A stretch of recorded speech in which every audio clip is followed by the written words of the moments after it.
Well, good evening. I hope all is well with your families and friends. Once again, I bring you greetings from the most wishful John G. Jones Grand Lodge of California, Ancient Free and Accepted Masons. This is Research Lodge number 147. Definitely want to send a big shout out to all of the Ancient Free and Accepted Masons, all of the Prince Hall affiliated Masons, all of the PHOs, Prince Hall Origin, all of the International Free and Accepted Masons, all of the Modern Free and Accepted Masons, all of the black, predominantly black Grand Lodges in the United States, for there are many. So I want to send a big blanket shout out to all my brothers and all of my sisters who are fairest among thousands, altogether lovely.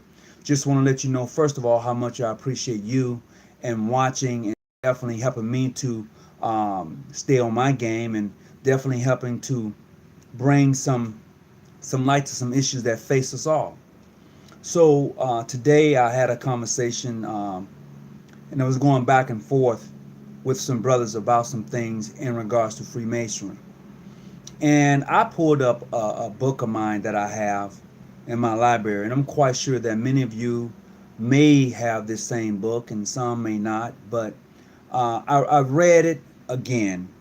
And in this particular book, I found myself somewhat kind of angry, kind of a little bit upset, only because of the truth behind it and how long it has taken us to even move a little bit forward.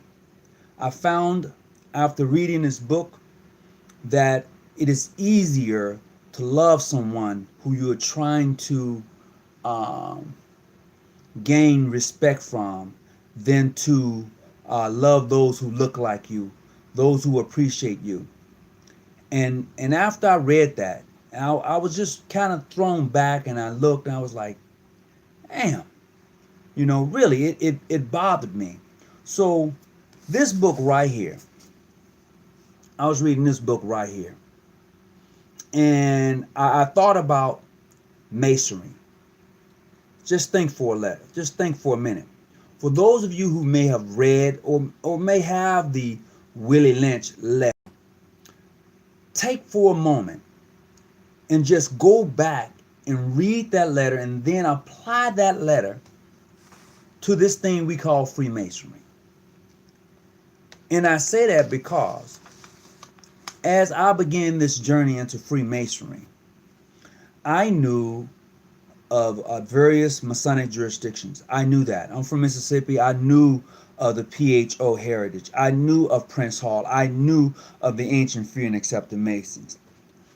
But to the extent to which I find it today, I had no clue. I'm going to be honest with you. I had no clue of how disrespectful, how hateful, how disorganized, how mean that we could be toward each other.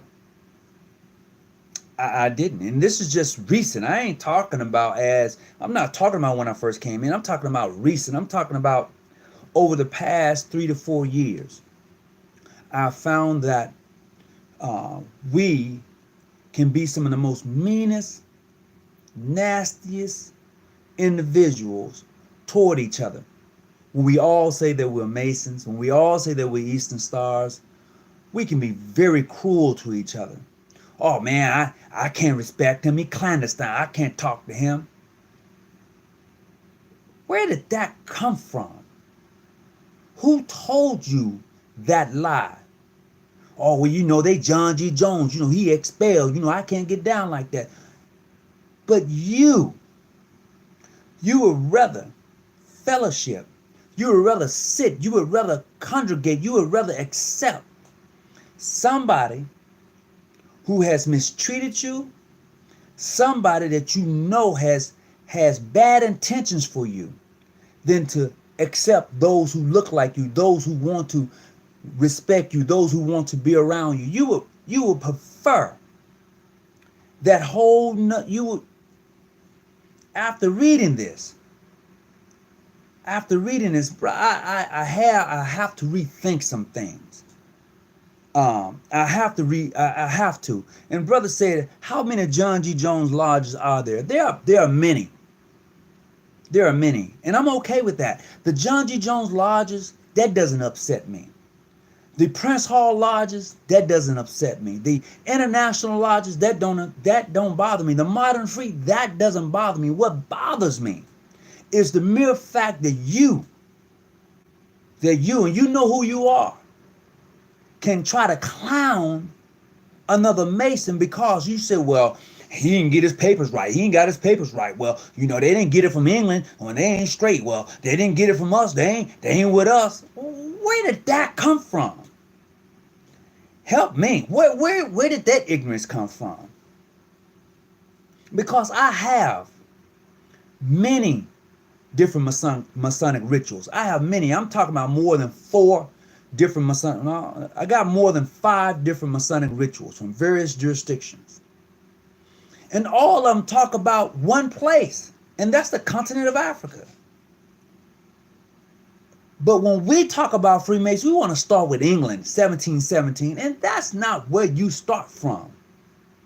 You can say whatever you want to say. I will give the system that is now widely accepted credit. I would give that system credit. But even when I read the history of that system, that they met at a cabin, an apple tree tavern. That's a bar, right? They met at a bar. Those Masons, for which nobody know where they came from, they just said those Masons met at apple tree tavern, a bar. And what they began to do was to discuss Freemasonry. They developed a system for which most Grand Lodges follow, okay? Then they had their own disagreement between the moderates and the ancients, and they went their own way, but later came back and mended those bridges. They did that. And then even in their history, they said that if it didn't come from them, they wouldn't recognize it. They said that. But we don't even know where they came from. But we know where the tools and the ideas and all of that originated. We know where the philosophy originated from. We know where geometry originated from. We know where the customs of the ancient free and accepted Masons originated from. We know where that originated from. However, in knowing all of that and all the different books that we may have, we still find ourselves at an impasse, right? We find ourselves in a situation that this right here tells us about. We are still at odds with each other. Somebody got us at odds with each other for no reason. We fussing and we fighting and we disagreeing over history. We should be making history instead of disagreeing with it. But no, we can't do that, can we? We can't make history, but we can definitely sit at the table and discuss it and disagree about it and fight over it and be mad and go home and I can't talk to him and I can't talk to her. We can do that. But we can't make it. Somebody needs to help me understand that. Why can't we make history? We talk about it. We talk about shit that happened 1,000 years ago. When's the last time that we done something great as a Masonic body? You tell me, Prince Hall. You tell me, Ancient Free. You tell me, Modern International. When was the last time we done something great as Freemasons? I'll wait. Somebody can text me. If you got my number, you can email me. But when was the last time as Freemasons that we've done something great? Yeah, my Grand Lodge gives scholarships too. We see kids all the way through college too. And what? Yeah, we go and cut people's yard too. Now what? Yeah, we do clean up. Okay. Yeah, what? I'm talking about something great. When was the last time we did something that was that really changed everything? When? Can somebody tell me? Because I'm in a situation right now till I'm like just stumped of the ignorance that I see amongst us. I'm like, I'm civil rights. You think that civil rights was that time? No. Civil rights forced us together. I'm talking about someone we decided as a, okay, I can say, I can see that. Okay, civil rights. Okay, I see civil rights. It should have been human rights because right now, bruh, the way this situation is in these United States for you, for me, for us, man, you better go have one.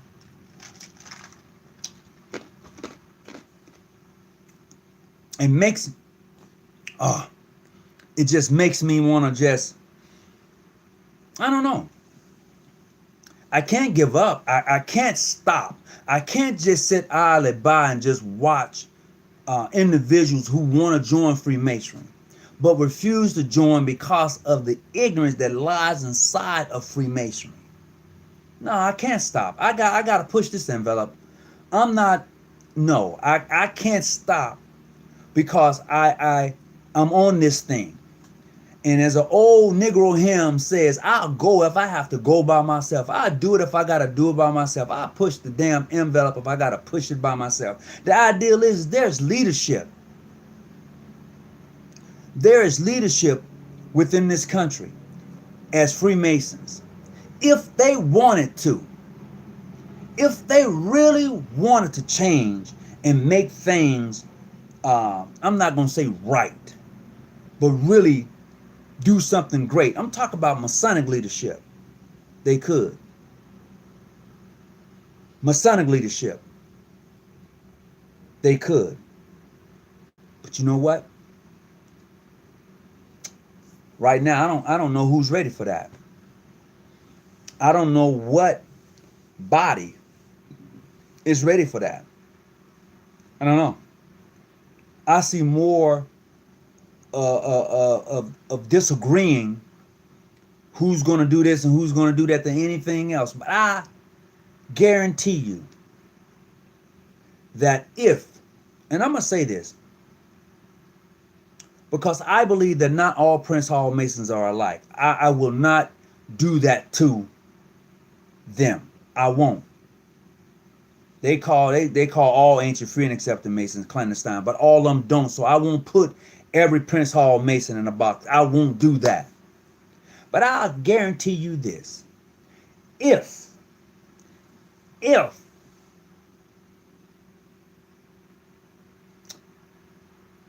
the I'm going to say this, but I hope I say it correctly. I think it's called the Congress of Grand Masters, for PHA. In the General Grand Masonic Congresses for the various ancient free and accepted Masons. If those individuals decided to come to the table and said, look, this is what we're going to do.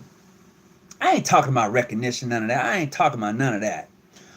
I'm saying doing something great for the people. And so we're going to show the people what Freemasonry look like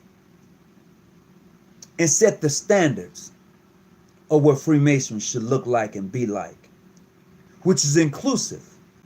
So you take those General Grand Masonic Congresses, you take Modern Free and International, and you take the Congress of Grand Lodges of Prince Hall. You leaders who lead these organizations decide to do something a little different. Hold on, I gotta take this.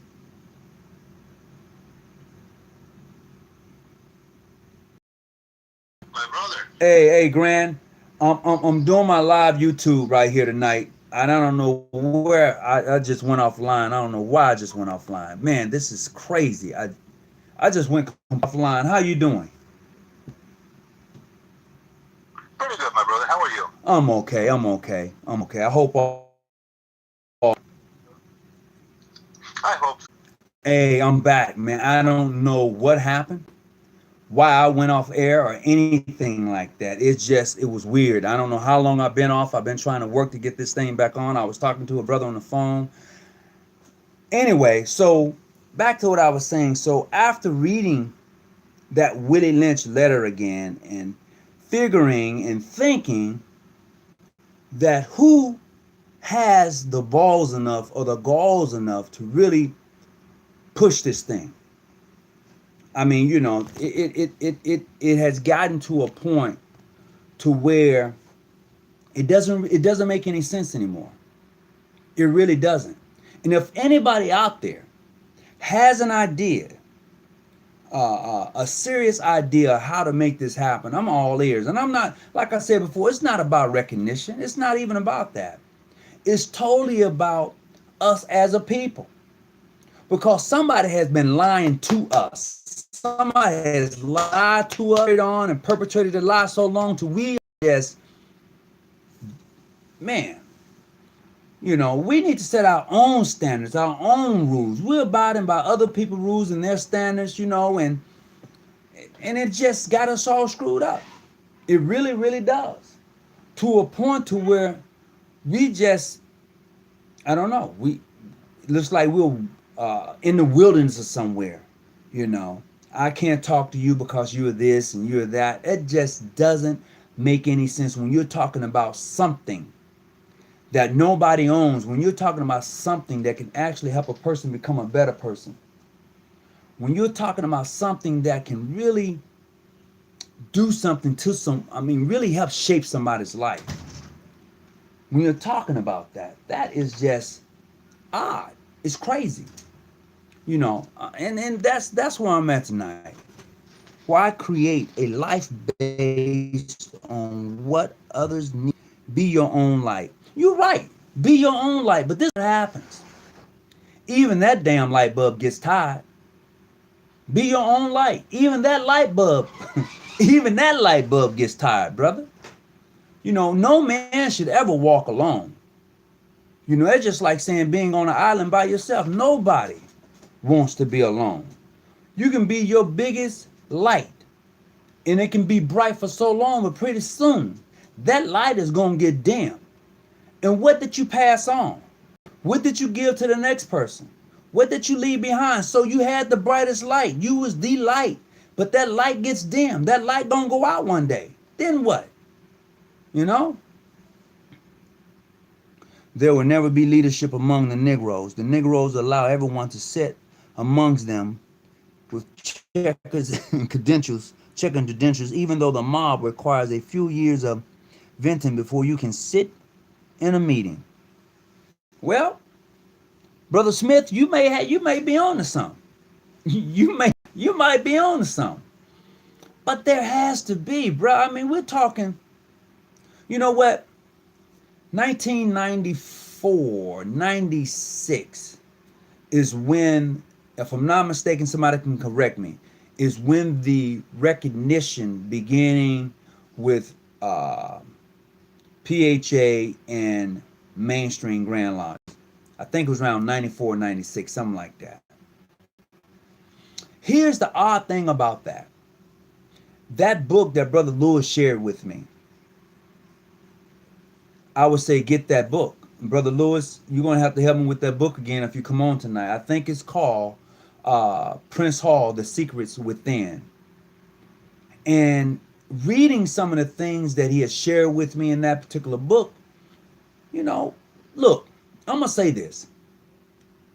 At this point of the game, in this stage of the game, England will never, listen to me, England would never recognize the black ancient free and accepted Masons. Some of you may say, well, why would you say that? Why you say that, bro? Look, there are rules to that game. And a lot of us ain't ready for those rules. It's true. There's rules to that game, and a lot of us are not ready for those rules. We're not. We can talk a good game, but we ain't ready for those rules. It's not gonna happen. It's not gonna happen until black leadership in the ancient free and accepted Masons get themselves together. It's not going to happen until PHA and PHO get themselves together. And PHA can say, well, we together because they recognize us. No. See, that goes back to this. That goes right back to that. No. Mm-mm.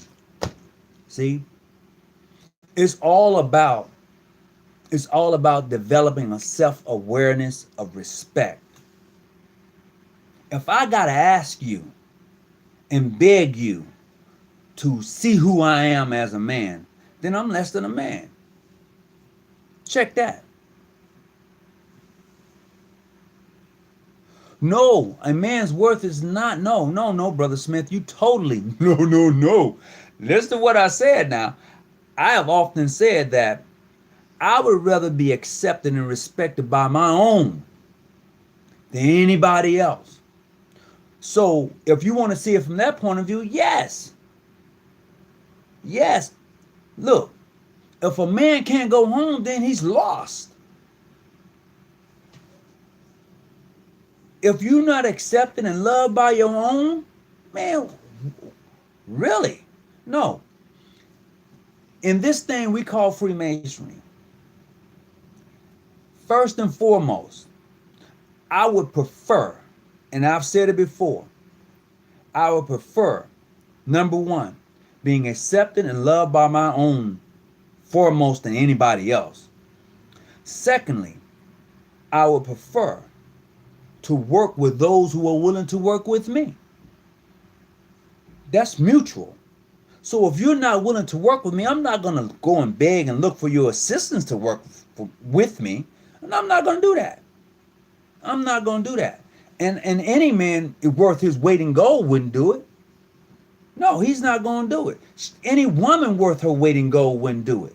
No, if you're not willing to work with me, then why should I go seek you out? You know, if two people are not willing to help each other to go hunt and kill food, but one man goes out and kill the food and then the other one looking over, are you going to feed me? No, I'm not going to feed you because you was not willing to come and go with me. So too many times we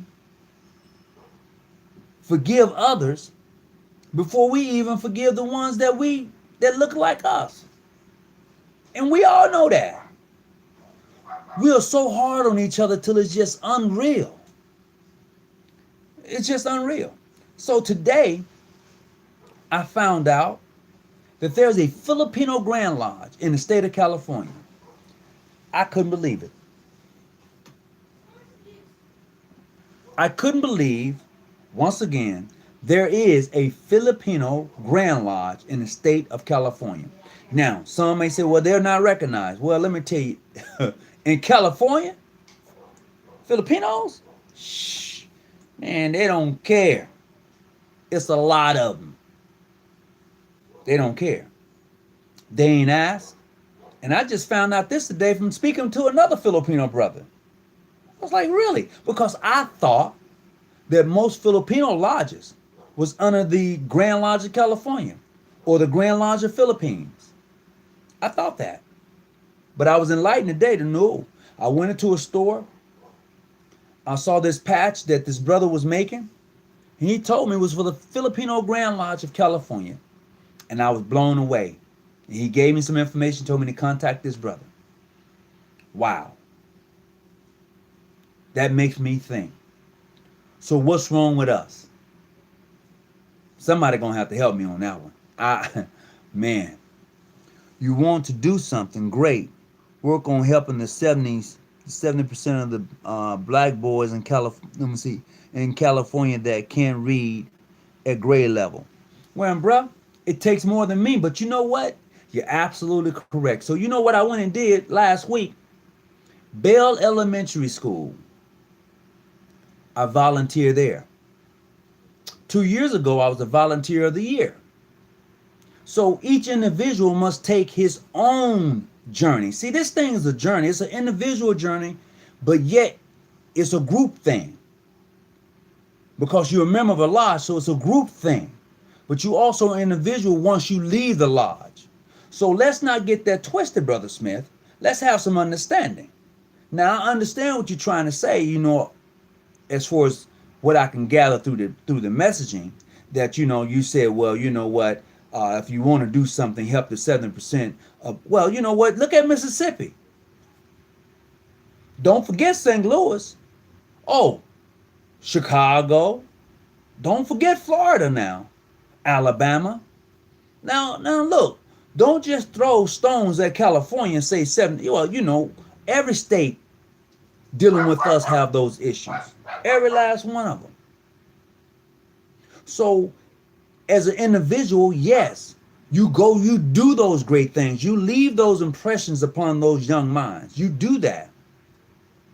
And I've done that, and I continue to do that. But I'm talking not just on an individual level. See, it's cool to go get a group of kids, take them to the movies. It's cool to go get a group of kids, take them to the park.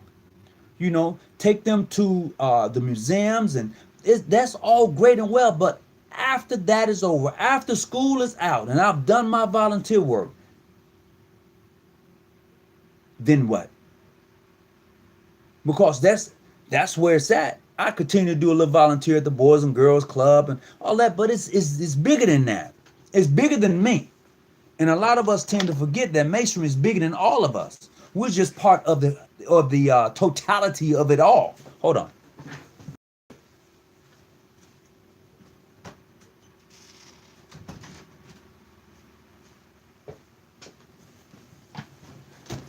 That's what happens. We forget.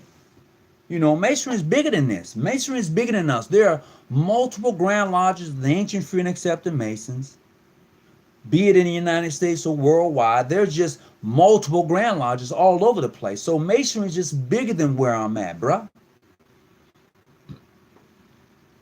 Oh, okay. I apologize, Brother Smith. I thought you was directly talking to me. You said California, bruh. My apologies. Oh, yeah, definitely. The Negroes as a whole. Brother Michael Smith, now, I'm familiar with using the word Negroes. I'm just not that one, though. Black man is more, that's where I'm at. Negroes, nah. So, if you can kind of refrain from that, I appreciate it, Negroes, niggas, none of that.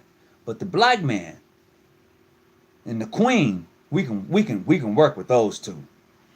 We can work with those two. Yes, I know between us sometimes we can throw that out, because I know sometimes I'm playing a little ball, we get there. I'm just trying not to always get there though.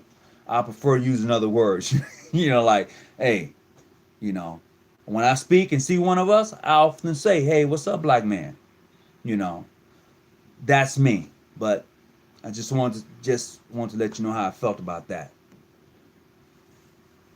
But as a whole, getting back to that,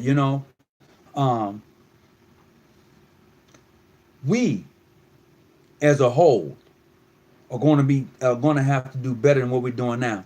And I'll tell you this. There is some light at the end of the tunnel. There is some light at the end of the tunnel. And I'm going to say this. There are some strong, intelligent black youth that are that's coming behind us. There is. I've seen them, and I can appreciate them. There are some strong black youth who's not going to sit idly by and look and say, woe me. They're not going to say idly by and say, you know what, oh, you over there and I'm over here.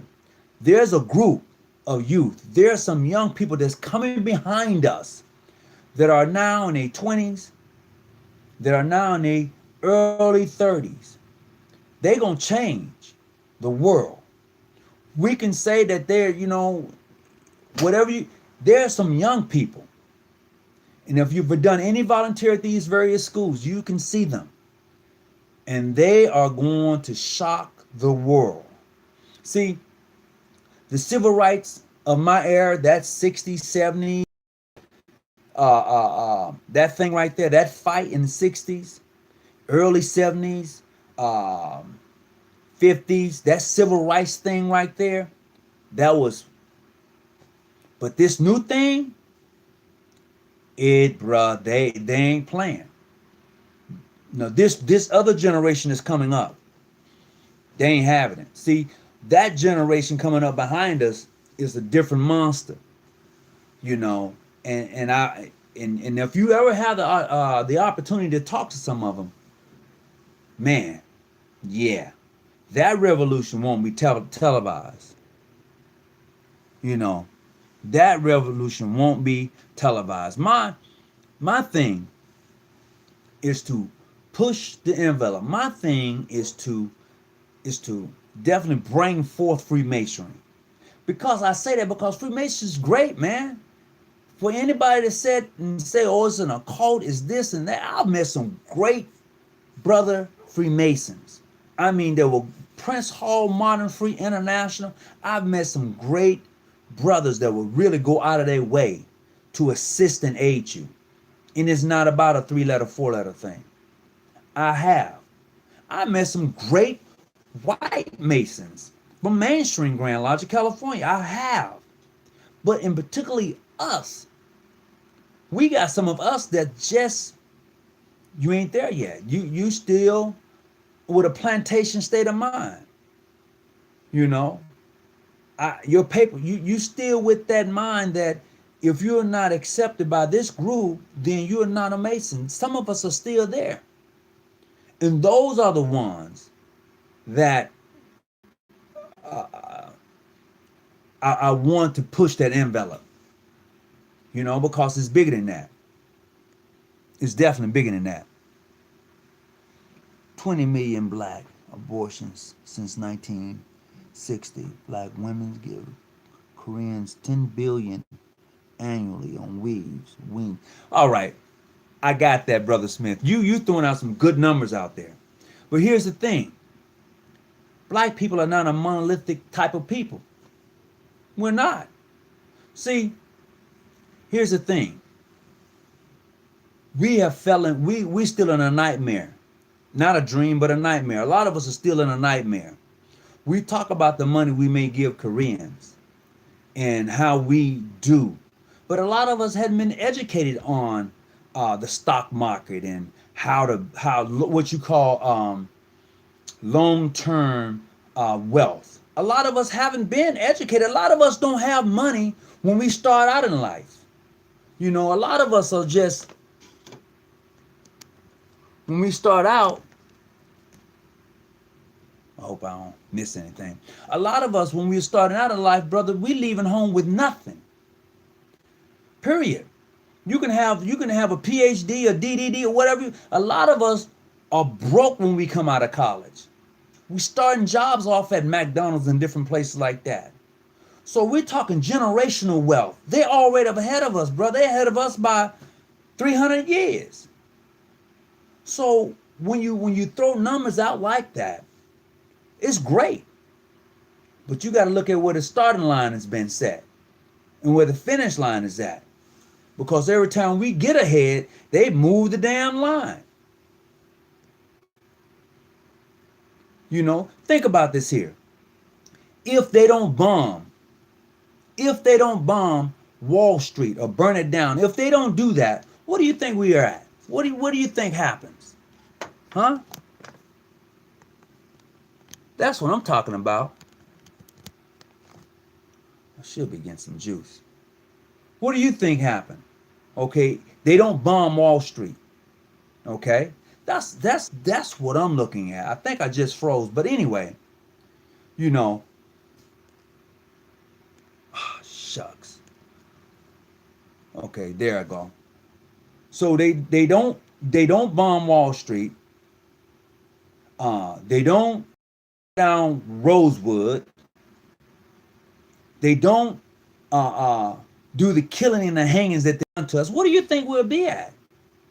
We had our own schools. We had our own hospitals. We had our own taxi cab company. We had our own car company. We had our own basketball league. We had our own baseball league. We had our own. So when those numbers sounds good, but brother, long-term wealth, long-term thinking, long-term generational wealth was never presented to us, because every time we thought that we was getting there, somebody came along and moved the field goal.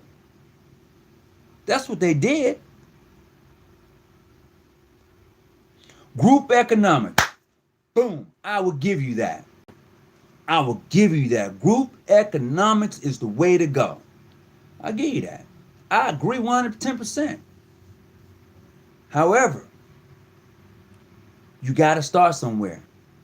Who's willing to start? If I have $1,000 right now to say we're going to start group economics, we're gonna start group wealth. We're gonna start this thing to where we're gonna put $1,000 into this account once a month, and then we're gonna go buy some stocks. Every month we'll go buy stocks.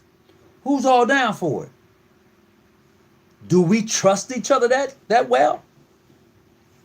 It goes back to this. So do you trust me well enough to open an account? Or do I trust you well enough to open an account and I put 1,000, you put 1,000, some other people put $1,000 in there every month, and we buy stocks? Do we trust each other that well? Group economics, right? Starts off with trust, bro. I'm just saying.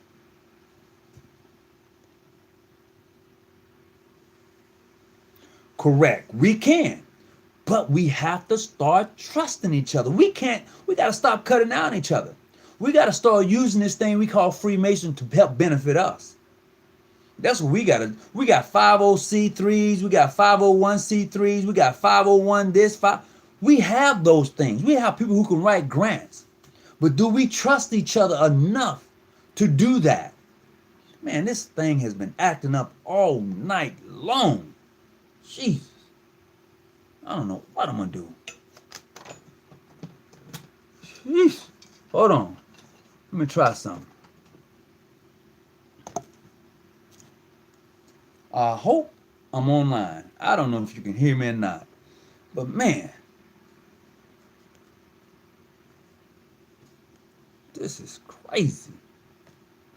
Flip over. Do something. Dude, hey, bruh. Look, I've been on here for. This thing has been giving me the Willie Dillies tonight. The Willie Dillies. Willie Lynch. Willie. Sheesh. Anyway, so group economics sounds great, but we have to trust each other in order to do that. We have to see the value in each other when you're talking group economics. We have to see the value in each other when we just talking to each other. If I don't value you, I'm going to totally disrespect you. And that's what we get. We don't value each other enough. Freemason Unlocked. Greetings, brother. Peace and greetings to you also. Black Wall Street. Oh, we know how they did it. Come on now. We don't have to study how Black Wall Street got together. We all know how they did it. First of all, they had no other choice. Black Wall Street, they didn't have another choice. There was more than just that. There was Black Wall Streets in every state in the United States. It was just some that was more successful than others. And we know why they did it, because they had no other choice. Right now, many of us who are black have plenty of choices to go and invest our money to do whatever we want to do. And that may be the problem. But 45 may change that. 45 may make you rethink that. It's just that simple. That's not even that complicated.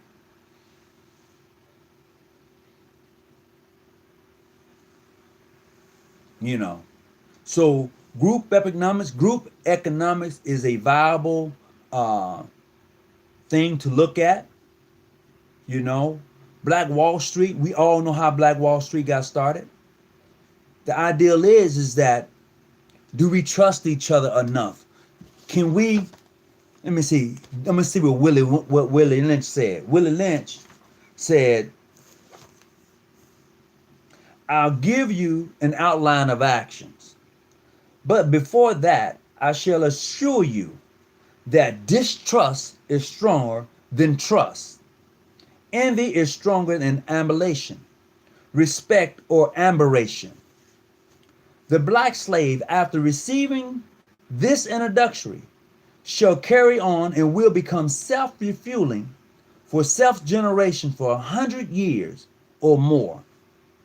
Now, the question is, do we trust each other enough to do the things we talk about we should do? Or until we are forced to do the things we should do? You know, that's what's going to have to happen. Now, the solution. You want black to respect one. Black fathers back in the home. Get the black woman to stop cooning for the white daddy. You know what, boy? You made me want to slap myself. I'm telling you. Woo-wee. Yeah, baby. Now you talking to me. Yeah. You put the black father back in the home. But hey, remember this. The black father got to be economically situated. Or both him and the wife got to be willing to work together to make that thing happen. Now, you could have a black father in the home, but he can't be. And you could have a black mother in the house, and she can't be. Come on.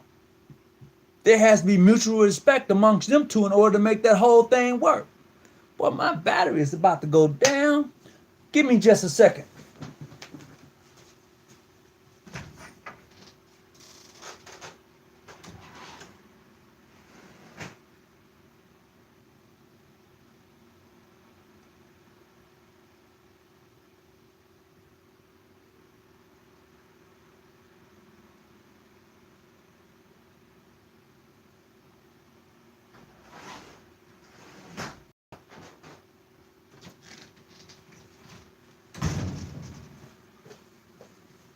I'm back, brothers. Sorry about that, man. I got to get plugged in because I'm about to go down.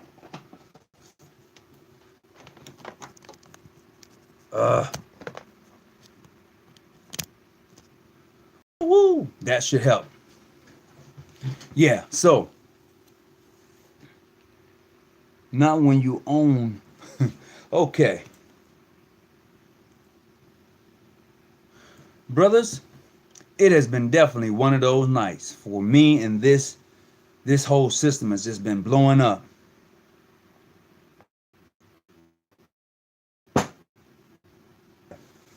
Brother Raheem, thank you. We can hear you. Brother, just want to touch on our word, black people. If you don't mind, we are mutilated brothers, aka Moors, aka Hebrews. The word black is an adjective that discerns a thing. Get off the government assistance program. Okay. So he said, get off the government assistance program. I can see that. But everybody needs a little help. Everybody needs a hand up, not a handout. That's different. I can see that. Get off the government assistance program where everybody needs a hand up, not necessarily a handout. Can't have morality, ethics, and functional homes in a community run controlled and led by women. Look, Brother Smith, there have been some great women led some great wars. If you read the history of Egypt, there's been some powerful pharaohs who have been females. So I understand what you're saying, but I also know that in history, in life, there have been some great females who have done some great things and have raised some hell of a men. I see your point, and I can agree to disagree with that, but I just see it both ways on that one, bro. I do. Okay.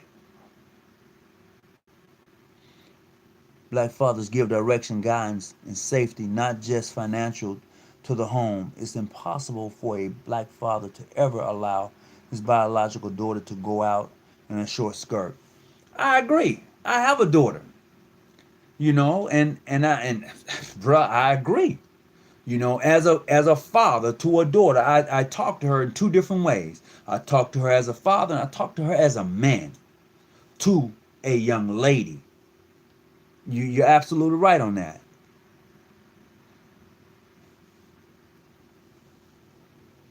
Single parents doing a great job. That's obvious. Yeah, but single parents could do a great job, but bro, it's just too many single parents out there. It's just too many.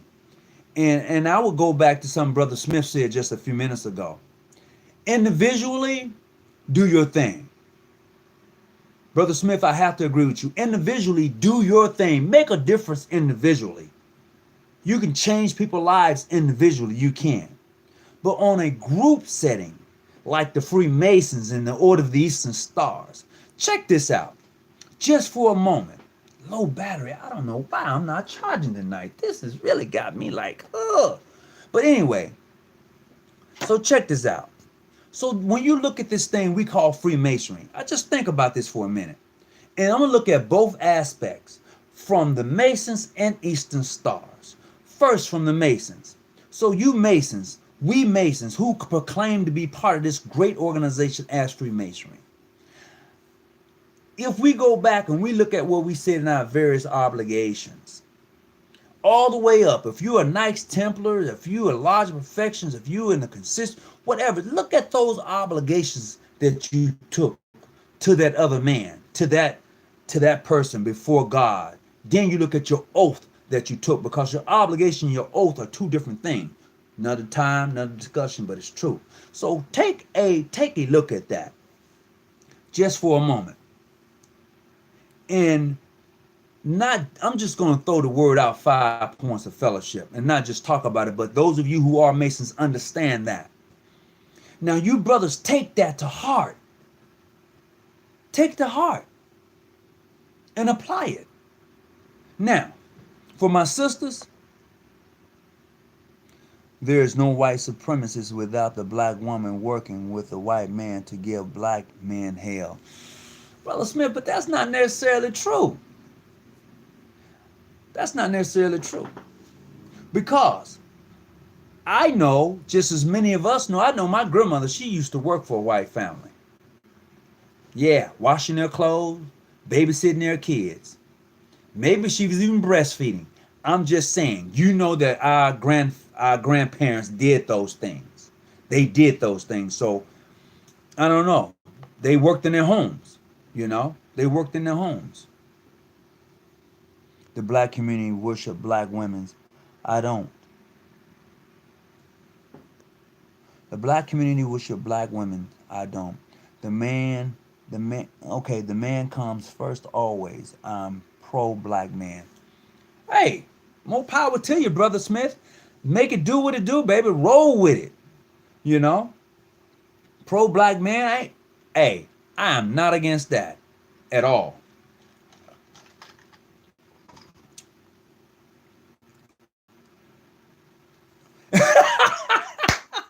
Brother Smith said blacks refuse to give up their TV, rap music, and a belief that they can achieve. Ooh wee. That right there. That's why I said earlier, bruh, some of us are still in a damn nightmare. This dream, this thing we call the American dream, shit. It's bruh, if you don't have yourself a good woman, or sisters, if you don't have yourself a good man, your dream can be a damn nightmare. I'm not saying, brothers, that you're not going to have issues with that woman. Sisters, I'm not saying you're not going to have issues with that man. But through it all, through all the struggles, through all whatever you may go through, you still there with each other. Yeah, that's what I'm talking about. When you're there in the end, after all the bullshit, all the whatever, when you are there together in the end, that speaks volume. What about putting both men and women on equal footing to create certain degrees? Well, brother, that's why you have co-ed Freemasonry. You know, they're on equal footings in co-ed Freemasonry. You know, a lot of people don't respect it. A lot of people say, no, I don't respect co-ed Freemasonry. No, don't do it. You know, but it's good for some. I have no qualms with it whatsoever. If a brother wants to be part of a co-ed Freemasonry, more power to him. If a female wants to, more power to her. That's on them. See, that's me. I don't, individually, when they make a decision, that's their decision. The ideal is do I respect their decision? Now, if I don't respect it, I'm not going to pay them no mind. You know, even if I do respect them, I'm respecting them first as an individual. You know, as a person, as a human. You know, we can chop up the philosophies of Freemasonry and the order. We can do all of that, you know. Shout out to the big homie, Minister Farrakhan. The Nation of Islam does pretty good and have shown it can be done. They enforce purpose, responsibility, accountability, something most non-white groups fail at. Yeah? I know firsthand, trust me. All right? Those were the only jobs our people could get. That is true. They were. But here's the kicker to that. So if we look at Black Wall Street and those other entities like that, if we just take a glimpse and look at it for a moment, they was forced to do it, as I said before, but in the process, even those mothers and those daughters were still doing their things at white homes, even up into the 60s, even some up into the 70s, was working for white families. But they was coming back to the black community with their money and spending it there. So I don't kick that. I don't kick that. You bring the money home and spend it in the community, it circulates 2 or 3 times before it leaves, maybe even more than that. I'm good with that. The black woman chose welfare, food stamps, and affirmative action over the black man. Well, that was kind of a forced issue. It wasn't that she chose it. Now they're choosing it. But in the beginning, bruh, in order for the black family to receive help, the father had to leave the house when the social worker came by. If they didn't, then the black family wasn't getting the needed assistance to come up. You got to realize, I tell anybody, after slavery, they said be free and go and do what? We've been working in the fields all of our life. You telling me to leave? Go where? And do what? But when we woke up and realized that we had all the talent to build and to do whatever we wanted to do, then they changed it on. They said, you can't be sitting around doing nothing. That's the lottery law. We're going to put you in jail because you don't have a place to stay, nor do you have a job. So they threw you back in jail, which put you back on the plantation. So it ain't like we can't do it. It ain't like we can't flip the switch and do this thing.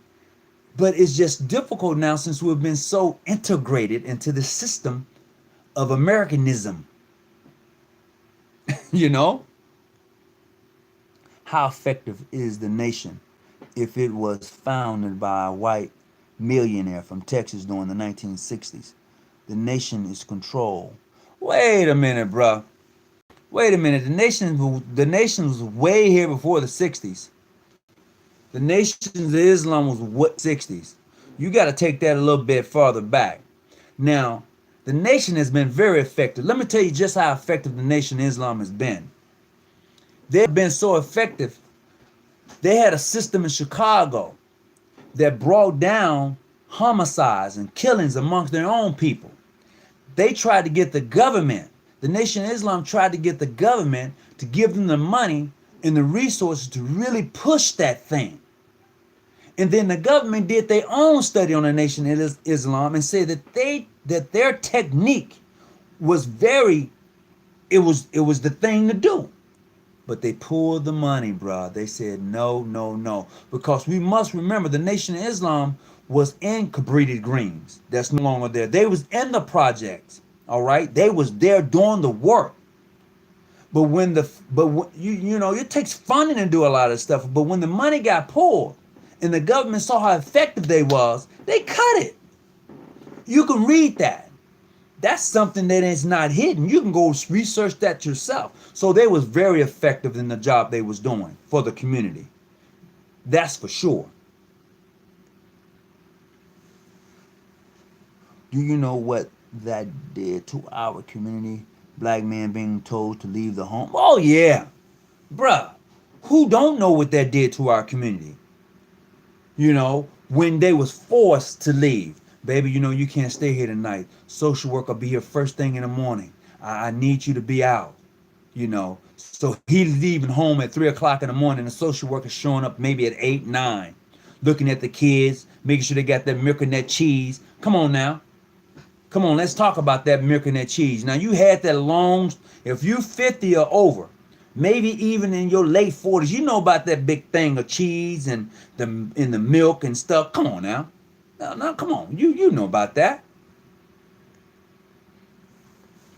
In Islam, we believe heaven lies at your mother's feet and on the side. Rest in. Yes, indeed. I do agree. You know, the kingdom of heaven is within. You know, we can create our own heaven because a lot of us is living in hell right now. It's hell getting up going to a job you don't want to go to. You know, so let's not get that twisted. The ideal is for us who are what we call awake is to wake somebody else up. You know, get up, wake up. That's what we have to do. In my opinion, is to wake someone else up. And in the process of waking someone up out of that damn nightmare that they're in, maybe we can grab some of that history back. Maybe we can shake some of that ancestry that's in us to get up. The DNA that's in us, maybe we can wake that shit up. Boy, got me cursing. Oh, back up, reverse. It's not that I don't, but, you know, I try to like just tone it down a little bit. You know what I mean? Not necessarily true, Brother Smith. That's very true. That's true. Brother Gilliam, welcome. So, brothers, and oh yeah, I was speaking about my sisters. Let me go back to my sisters, who are of the Order of the Eastern Star. Man, you guys got to realize when you have a patron in your chapter room, you got to show him some respect. You know, you have to show him some respect and understand his position within that room. Please, that's all I'm going to say. And then you sisters, please understand that you're a nation builder. The sisters are a nation builder. Let me tell you why the sisters are a nation builder, Brother Smith. And I'm saying that directly to you. Let me tell you, if somebody talked about your mama, somebody tried to harm your mama, you'll get more pissed off than if they were trying to harm your dad. 90% of the time. Trust that. Now, Brother Smith, if I'm lying, you say Hawkins, Brother Tony, that's incorrect for you. But I tell you, we all been in high school. And when I was in high school, we used to call it shooting a dozen or talking a dozen, however you want to use that. And when you got to talking about somebody's mama and it got heated, oh, there was some furniture moving. Trust that. So yeah, through the womb of a woman, she builds the nation. She does. She the first. Let me tell you how special that woman is, Brother Smith. See, when that baby is born, where did they put that baby? Right on the chest of a mother.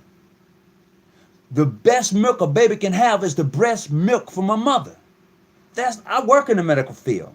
But the first thing they want to do is cut the cord. They want to cut the umbilical cord. You're not really supposed to cut that until the baby is fully out, and then the placenta comes with it. You let that baby get all of it, and then you cut it. But they cut it even before the baby. When the baby comes out, they cut the placenta. And you know what? I'm gonna tell you this here. You can't take your placenta. It belongs to them, brothers, sisters. Oh, you ain't know that, huh?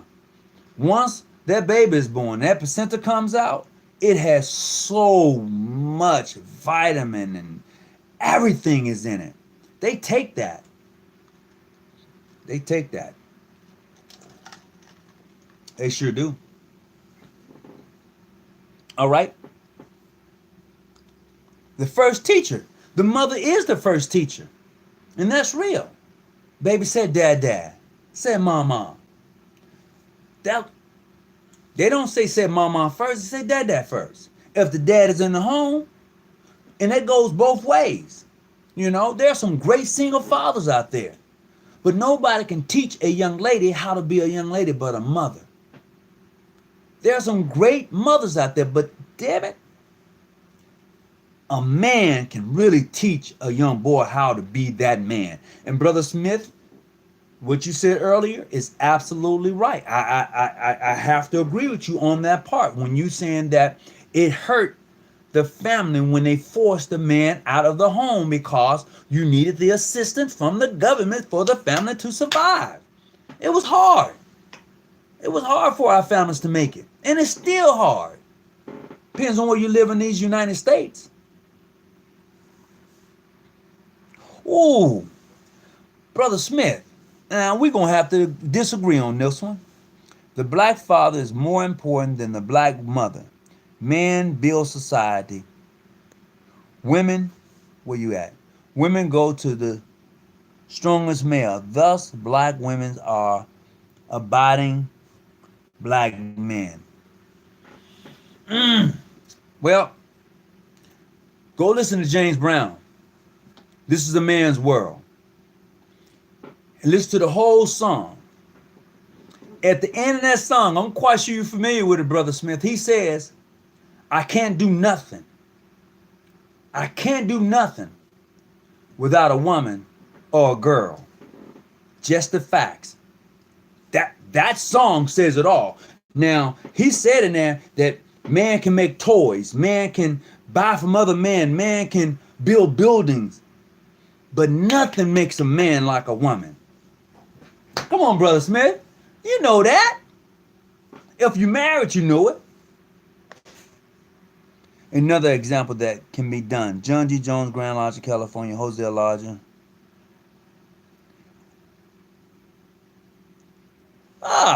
Brother Unlock, how you know about them lodges? We're gonna have to have a conversation. I think you've been peeping on me. Yeah, I think you've been doing the damn thing, Brother Unlock. Yes, it wouldn't mean nothing without a woman. So, Brother Smith, going back to what you said, the black father is more important than the black woman. They're equally important, bruh. They're equally important because let me tell you, look, when something goes wrong with my cars, I take them to the shop. Okay? Even if I ask my wife to take them to the shop and drop them off, I go meet the man at the shop and we discuss the cars, right? Now, when something happens at school, it's either me or my wife has to go. Okay? Now, financially, I'm pretty good, you know? So I handled that on the financial end. Now, my wife, she talks with a lot of common sense because when I got upset, she used to be able to bring me down. Because usually, males are high strung. Bruh, what? Oh, we about to tear this up. But the women, the majority of them, can bring you down. They can, baby, come on now, think about it. You know. So it's that balance. You need that balance, Brother Smith. You need it.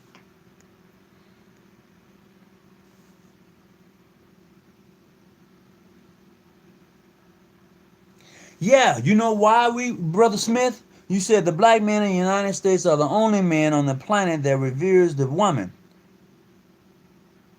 That is the questionnaire of Willie Lynch. Black man being led by a black woman. You know why? The black woman always has protected the black male because she gave birth.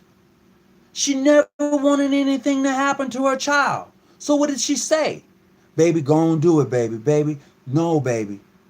Come on now. She was the protector.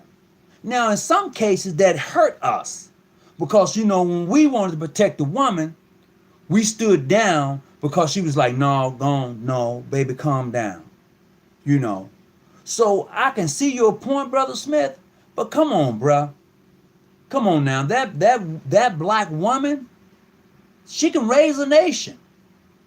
Go look at some of them black pharaohs, them female pharaohs. She did the thing. As a matter of fact, here in California, the word California, which is an Amazon woman, is black. Yeah, for real. I'm just saying. There's no equality in nature. Man is in nature. If a man gives a woman power, the fact that he can give, it shows he has more power. All right. You're right. I see that point. But however, if a woman closes her legs, nothing happens. Fact. I don't care how much power you think that you have, or you may perceive that you have. You let her shut the door. Come on now. You let her close the door. You know what's going to happen? You're going to go search and see, can't you find some? That's the fact. So you talk about power. You talk about power. Oh, yeah. Yeah. Okay. Oh, yeah. We all love our mamas. They are our favorite girls. But let me tell you, I love my dad too. I can't leave my pops out. You know, he was a hell of a teacher to me. Now, I ain't saying that he was all that, but he's my dad. Your father. I don't know how many of you have a chance to know your father, but I can say this about my pops. Papa was a Rolling Stone. Straight up. Wherever he laid his hat was his home. That just was my dad. I never denied him. He never denied me. My mom said, hey, that's your father. Always respect your dad.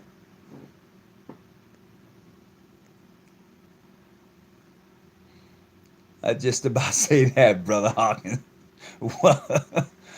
No, she crippled you. That was taught by the slave owners. She educated the black girls, babies, black boys. She couldn't raise a nation.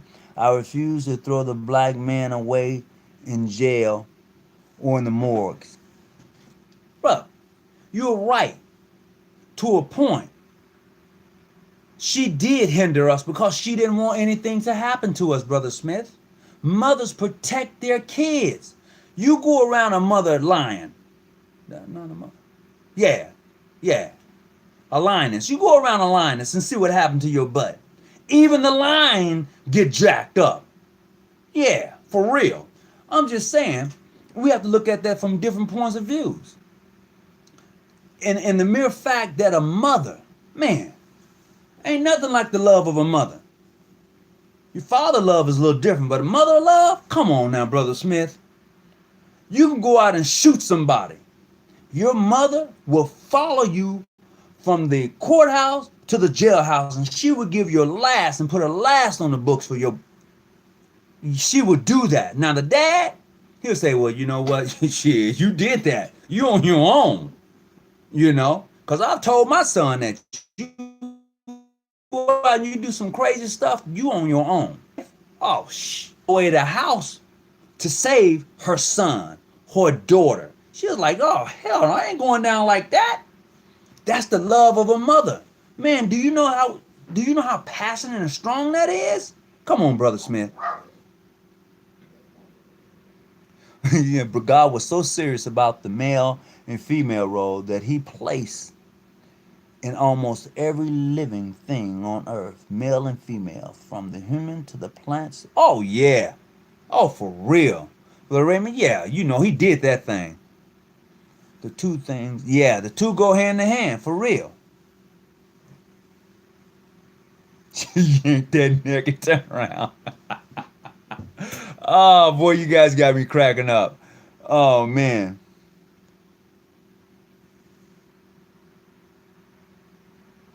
You're right, Brother Smith. A father doesn't condone foolishness. He holds people accountable.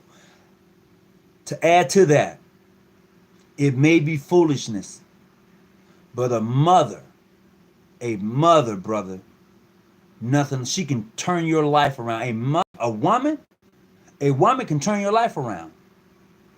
You find the right one. Or even a man can change a woman's life around. She finds the right man. See,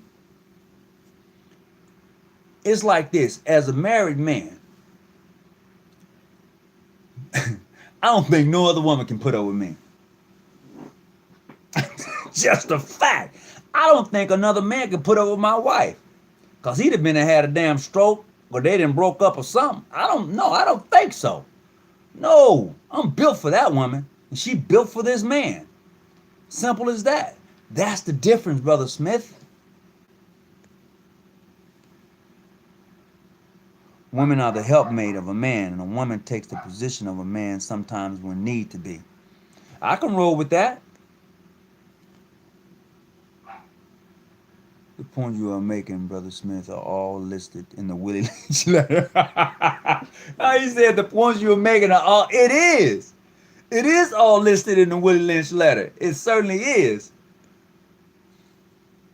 Let me see. Brother Goldman, no, you accept the teaching of Willie Lynch. You are saying you are weak. No, he's not saying that he's weak, Brother Smith. He's not saying that. He's just saying that everything that you're saying is in the, for the most part, is in the Willie Lynch speech. Age, okay, put age against youth, old man against young man, male against female, female against the male, light skin, the dark skin, and put them against each other. And the most of all is the distrust that they should have amongst themselves. Man, and this is what you're saying, really. In some retrospects, a lot of things, brother, you 100%, Brother Smith. I have to give you that.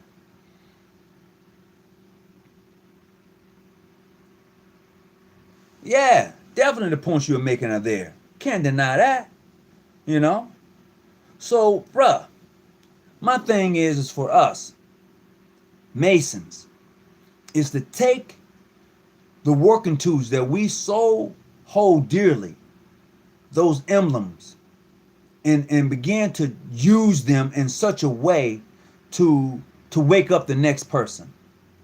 You know, that's what we got to wake the next one up, bruh. I don't care who you are. We got to wake the next Mason up. We got to raise that brother up the right way. Not to disrespect another modern free or international, ancient free or Prince Hall or PHO. We got to raise them up to start respecting each other. We all on this journey together. Just another road, bruh. Just another road. That's all. We all on the same freeway. I mean, you know, we all on the same damn journey, just a different freeway. Taking you to the same destination in different cars.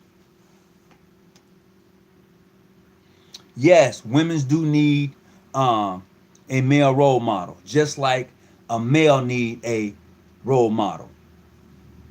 So I'll take this here. I'm gonna take this a step further. As a grandparent, when I take my granddaughters out, a lot of times, I'll open the door for them. I'll put them out, open the door for them, I'll close the door. I said, this is how a man should respect you and take care of you. He opens and closes the door for you. He walks you to the side of the door. When you get in, he closes the door. I teach them about how a man should treat them. That's what I can do for them. Then a mother can add something to that. My wife can add something to that. They need to build on that. And then they build up. Then they know what a man should be. Because they saw their Papa T. They saw how he treated them. They saw how their dad treated them. A lot of women are missing fathers in their life and they don't know what to do. They don't. So they go to the Order of Eastern Star. They become a member of that great sisterhood where they learn those 5 degrees of the order, where they're able to place that and then work upon that to build themselves up to be that woman. Because when them sisters put on that white dress with that slash coming across, they look beautiful. They carry themselves like you don't know what. I remember my grandmother was a member of the Order of the Eastern Star. I thought she was on the motherboard. Well, she was, but every Monday, you know, well, every other Monday, something like that. We have to do definite things different. Yeah. Besides gang banging, hustling, and pimping. That's why I became a Mason, to try to break the cycle. Oh, well, there you go, bro. We do have to do different things. Let me tell you. That's why I moved from Mississippi to California. I had to do something different. You know, the vibe in Mississippi is different than the vibe in California. I don't never say I don't go back, because that's home, that's roots. But the vibe is different. I know for a fact, me going back to Mississippi, being who I am now, now y'all probably find me hung some damn where. It'd be like, well, we found this young black man, 6'3", 220 pounds, hung. What happened? Believe me, I ain't committing no suicide by hanging myself. I'm just saying, you know, they still hang people in Mississippi. Alabama, Georgia, Carolinas, including California. They still hang us around now. Don't just because it ain't reported. And when you find us hung in jail cells, we don't hang ourselves like that. Black people do not not kill themselves, please. Dang. I'm just saying. We don't do that. We don't go jump off buildings.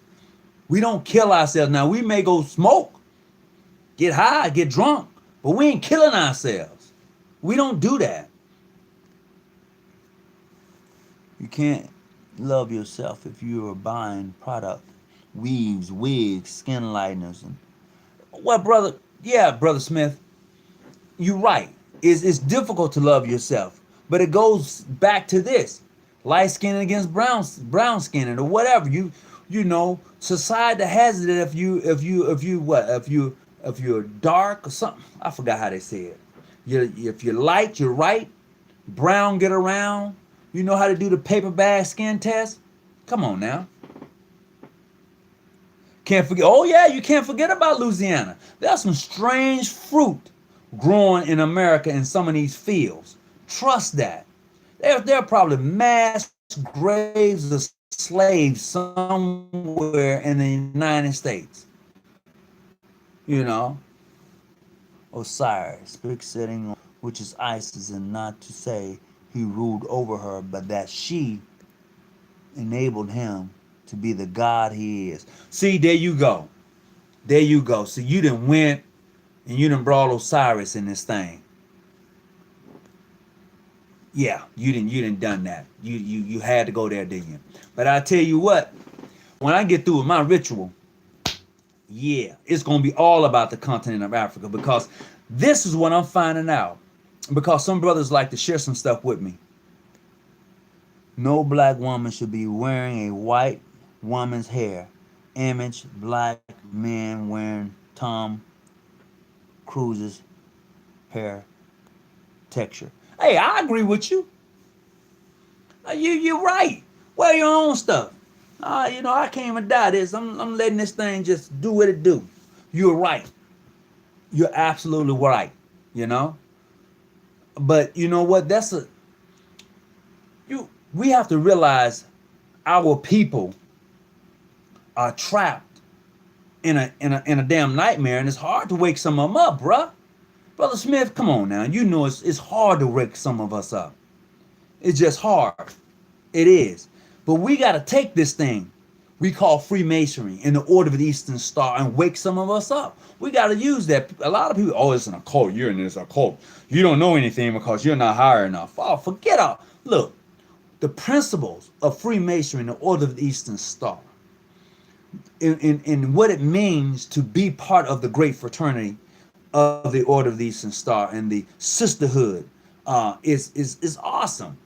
It is totally awesome. And this is why it's so important to, when you come into this organization, that you get on the ground, you started working. You don't just sit back and say, well, you know what, bro, let's go hit the clubs tonight, you know, let's go do. No, that's not what it's all about.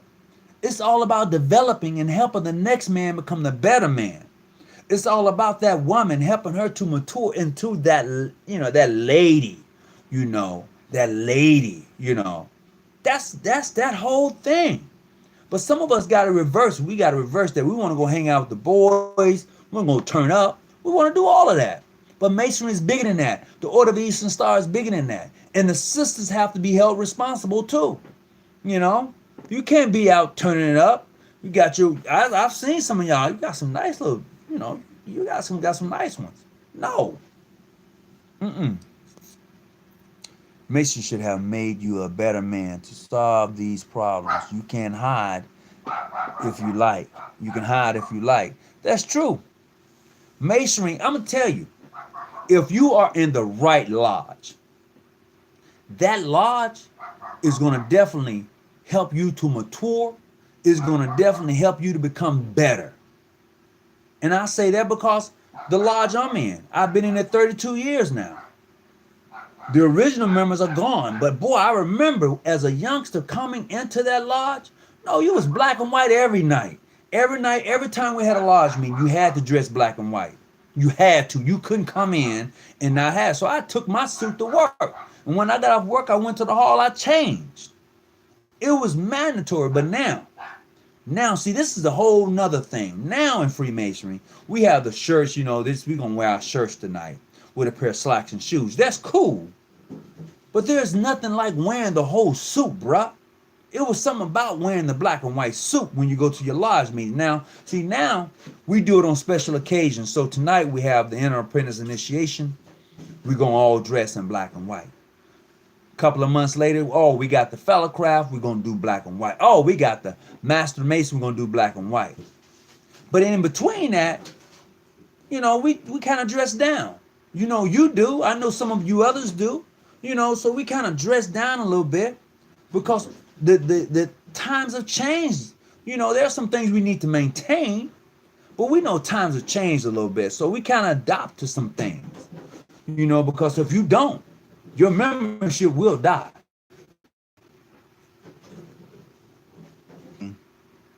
Freemasonry unlocked. But if you, example, you keep extending your hand to assist and keep getting it told, no, you will get angry. You're right. You're right. This is why if you are asking somebody for assistance, they tell you no, you just move on. Masonry is bigger than that. That person is just part of, but not everything or not the whole thing about me. That he's just, he or she, they're just a part of. See, Masonry is bigger than that. You know, because I've had brothers to assist and aid me that was not in my jurisdiction, that was not ancient, free, and accepted. They have, hey, Brother Hawkins, I got you. I know. I've experienced it. You know, so Masonry is bigger than that. That's just what it is. Oh, hell yeah, Nat Turner was a great black man. He woke up. They told him to read one part of the Bible. He read everything in it and found that in that whole thing, out of everything he read, he put it all together and he woke up. And bro, when he woke up, he was nothing to play with. So yeah, I have a Bible and a Quran. The ideal is to take the message and wake up and stop being frozen. You know, when you're only 32nd degree, you're still kind of froze a little bit. Know that, right? I'm just saying. That whole thing right there is deep in itself. And yes, black chose slavery. The Indians chose death over slavery, but the black man accepted the bondage. Oh no! Do you know the story about those Indians about the Indians that walk what they call the trails of tears? So, and then they turned around and gave them chicken pox in the blankets. Come on now. If they would have chosen to die, they just said they never went. And they'd have been slaughtered on the spot. But they chose to walk that trail, 200 miles. Some didn't make it, some did. Come on now. We all have choices, Brother Smith. Some of us go to jobs that we hate. But because the job pays so damn well and we live like we live, we'll just put up with it. We just don't walk away from it. And everybody didn't necessarily choose slavery. Some chose because their family was in such, you know, I can't leave the family, man. Can you leave? Look, if the house was burning down, Brother Smith, would you leave your family in it or would you go get them out? I'm just saying. I know that's pretty extreme though, right? That is pretty extreme. I'm going to use something else. Okay, so you're all in a car together, right? An accident happens. You just don't leave your family in the car because you got out. You go back and get them. And if you can't get them out, you're going to damn sure die trying. And a lot of us did that in slavery. Just ain't written down. I guarantee you, a lot of us died trying to run away.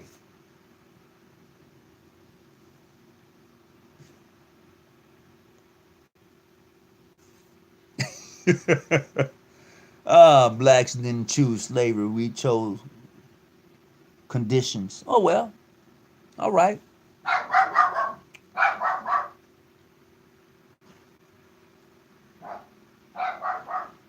He would only serve the man most likely.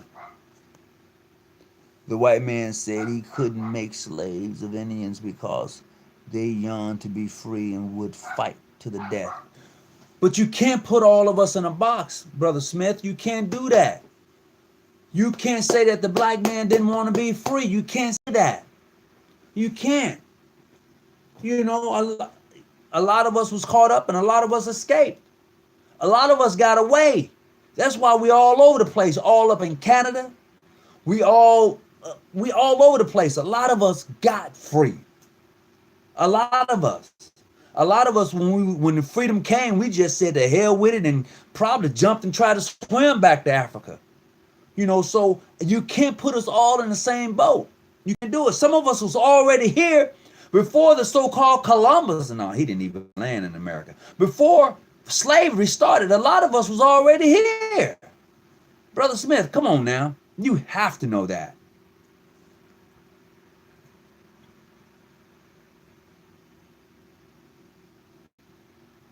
Brother Tony Muhammad, I'm only way to join us. What? You are? Can you tell me what's the difference between the Royal Arch Mason and the Cypress Mason, Cryptid Mason, without, of course, giving any of the secrets? Well, brother, it says cryptid. Hold on.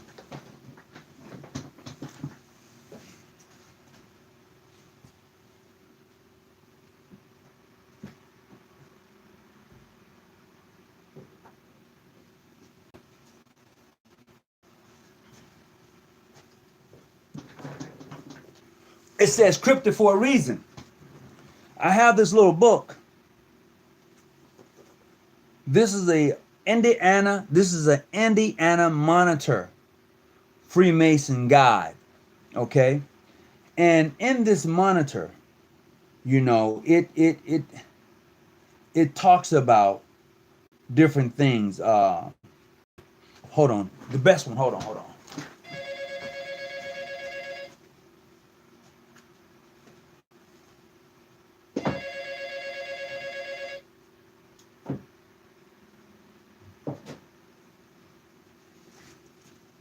All right. So when you think of cryptid, when you think of things that are cryptid, right? Just the word alone.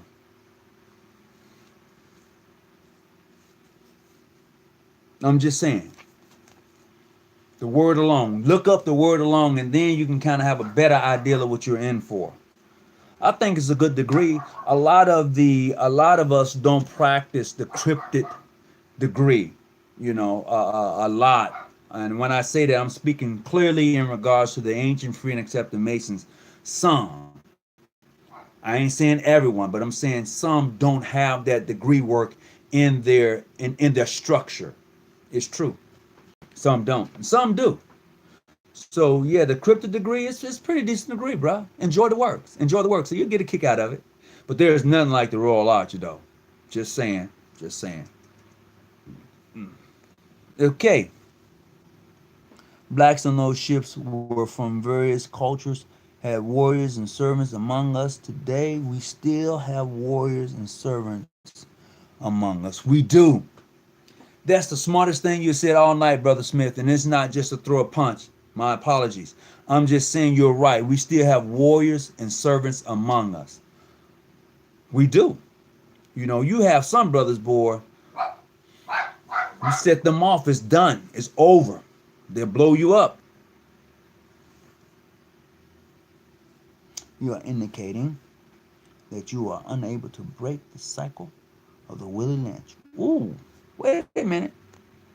I don't think, Brother Smith, I don't think he's saying that. You know, I don't think he's saying that. I think each of us struggle with breaking that damn cycle of Willie Lynch. Each of us do. I know. Oh, wait a minute. Each of us struggle with breaking that cycle on Willie Lynch, man. That Willie Lynch cycle, bro, that thing got us twisted. It got us messed up. It got us so confused right now till it's a struggle. It's a struggle to deal with us. That's how strong that Willie Lynch thing is. But let me tell you, I think next year will be 400 years that we as a group of people have been here. 400 years. You know anything about scripture, go check it out. Something is about to happen. Somebody's finna wake up. See, because check this out. You've heard me say it before, but if you pay close attention to who we are, and I'm going to bring two things together. First of all, I'm going to paint this picture. So God took Adam and Eve and placed them in a garden, right? Africa is that Garden of Eden. It is. Let me tell you why Africa is the Garden of Eden. Then I'm going to come back to something else. Because everything that man on this planet need is found in Africa. Africa holds the resources that all the world needs. Everybody from over on the continent of Africa raping it. Period, bar none. Africa is the Garden of Eden that God placed us in. And we was cast out. Now think about this here. When you look at scripture and taking it 400 years, right? It says Abraham's seeds will be where? Scattered. Aren't we some scattered people? But you know what? We're about to wake up. we finna wake up. And a change is coming. Oh, it's coming. Trust that. It's coming. Yeah. Sometimes I get like disappointed, but I know a change is coming. I know that. Because it's brothers like you who gonna make things happen. It's gonna happen. Whether I see it or not, or whether you see it or not, but it's gonna happen because of brothers and sisters that's on this group that see that something has to happen for us to wake up. It has to happen.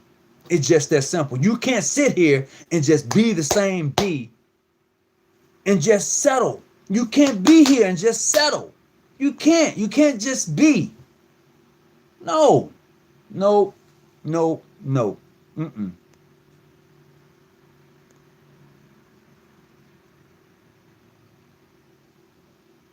Oh, come on now. Oh, okay, Brother Smith, you said many of us have never seen an authentic black man. We have seen black males, but there are a few black men. Nah, black men, get your children out of the... Okay, yeah, I see you. Okay, infamous black church. Look at the fruit they produce. Woo! Woo! Brother Smith, you on one now. Let's give me read it. I can quote it, place it on a proper context. Okay. But Brother Smith, I'm going to go back and agree with you as far as the fruits that they produce, some of these churches. You know what? I go to church. I do. And if the preacher word isn't living, it doesn't resonate. See, that's the difference. If the minister who's bringing you these words, if he's preaching the same thing that they've always been taught to preach, it's falling on deaf ears. Pay your tithes, forgive those who mistreat you, love your enemies. There's another one that it's just 4 sermons that's preached in every black church on every Sunday, the same ones in a different context. No, if that's all you preaching, you don't hold my attention. It's just like me. I'll be on Facebook at church. That's truth. I said it. And most of you probably do the same thing. So let's not get it twisted. But how can you finish your York degree without having your cryptid masonry degree? And P.S. It's already been 400 years. It's been since the 1600s. American didn't form to 1776. That's true. But when did the first slave ship? Yeah. You got to look at the first slave ship that came to America. Look at it from that point of view. And follow that line. Then you'll get there. Okay, so how do you not complete, going back to what you were saying, without having your cryptid degree or masonry, and P, how do you finish your York right? Well, I'll put it to you this way.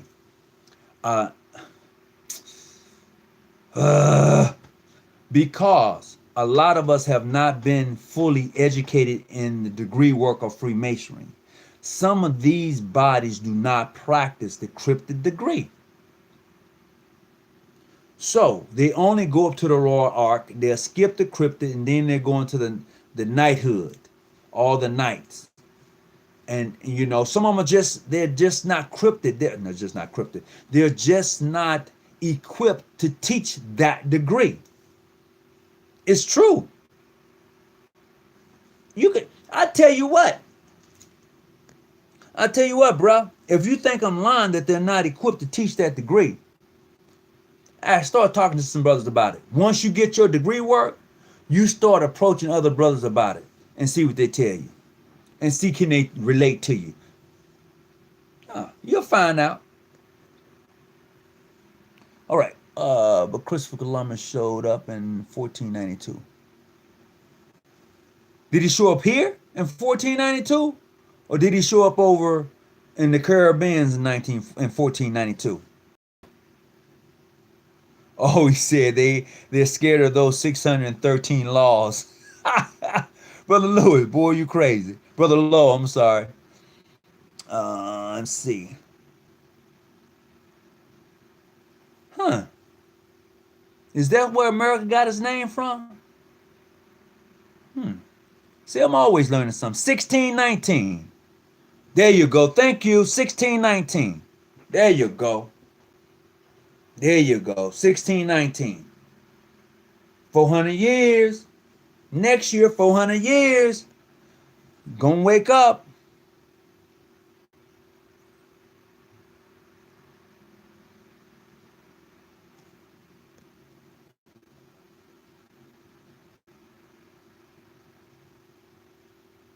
Oh, Brother Smith, I can't do you like that, bro. If you're talking about me, no, I can't do that. I cannot throw names and no. Let me tell you something. For those of you who know me personally, and for those of you who have interacted with me in this group setting on this YouTube channel, first of all, I want to say how much I appreciate you. Secondly, look, I'm not going to slander any brother. I can disagree with you on how you may treat other brothers, regardless of jurisdiction, but I'm not going to slander you. My thing is to uphold all brothers. No, I'm not going to do it. You know why? Because it's already been done to you in public. Why should I come behind as a black man, slander you, put you down, and put my foot on your neck? It doesn't make sense to me, but it happens. It happens. And that bothers me. It really bothers me for another black man to take his foot and put it on another black man and say, look, because you're not like me, because I'm recognized, because of whatever. No, I'm not going to do you like that. Nope. I can agree to disagree. We can go have a beer. Yeah, I do. I drink a beer every now and then. Let's see. If you want to say it's true about quoting and placing in proper context, it is true, then you're trying to label me without knowing me. Then you are guilty of following that playbook. Ooh, yeah, boy, y'all hot. Y'all on something tonight. Camel's milk. I don't know nothing about no camel's milk. But I'm gonna share this with you. Check this out. Where is that? Dang it.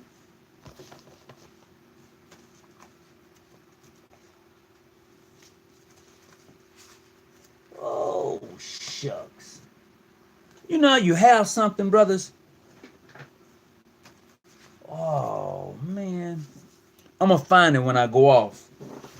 When I leave you tonight, I'm gonna find it, okay? But look, I'm gonna share this with you. Oh, here it is. But I'm gonna share this with you first. This book right here. If you are part of the free and accepted Masons, okay, John G. Jones affiliation, I don't care what jurisdiction you're in. I don't. But I'm speaking specifically in regards to the John G. Jones affiliation of Grand Lodges, General Graham and Son. This book right here, I don't know if there's another copy around. But this book right here goes from 1869 to 1960. It has a lot of men. It has opened my eyes to a lot. I mean, a lot. I could tell you about splits, how it happened, when it happened, all the way up to the 60s. and it's deep. I mean, it's deep. This book was done by the United Supreme Council of the Southern and Western Masonic jurisdiction at that time. And I say that because at one time, you have to remember, brothers, we was all one. If you say Southern and Western Masonic jurisdiction, we was all one body at one time until after the big dog died. When G died, John G. Jones, when he died, 1914, all hell broke loose. But before that, we was one solid unit. That's just fact. Now, I'm gonna share this with you. You see this? This is the original Shriners emblem for those who are of the ancient Arabic order nobles of the Mystery Shrine. This is the original image right here.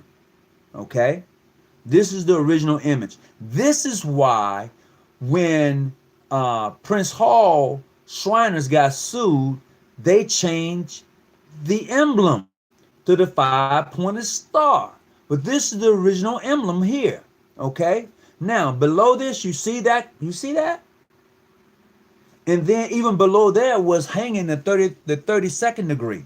Because if you are a part of the Southern and Western Masonic jurisdiction, in order for you to get your 33rd, you have to be Scottish Rite and York Rite. Okay? Knights Templars and 32nd degree. Then you can get your Shriners. Okay? Then from there you can get your 33rd. That's how they do it. In all of the Southern and Western Masonic jurisdiction, unless some have changed. I'm just saying. Now, that's a good book to have. And here's another one. This is called Prince Hall Talks. Man, let me tell you, I started reading this, bruh. I'm gonna share this a little bit with you. And then I've been on here 2 hours. So on page, I had to underline this. Page 33 in this book right here. Okay? I'm going to tell you what it says. It says, when the National Grand Lodge said that three lodges were required in order to be recognized as a Grand Lodge, this is what they did. They disbanded Lodge 459 and formed Union Lodge, Rising Sun, St. John's, and Celestial's Lodge. A few days afterwards was established in 1829, in April the 28th, 1848. We were accepted and the National Grand Lodge issued a charter. That was the first title Prince Hall Grand Lodge. The National Grand Lodge established the Grand Lodge of Massachusetts according to this book right here. According to this book. They established the Grand Lodge of Massachusetts. Okay?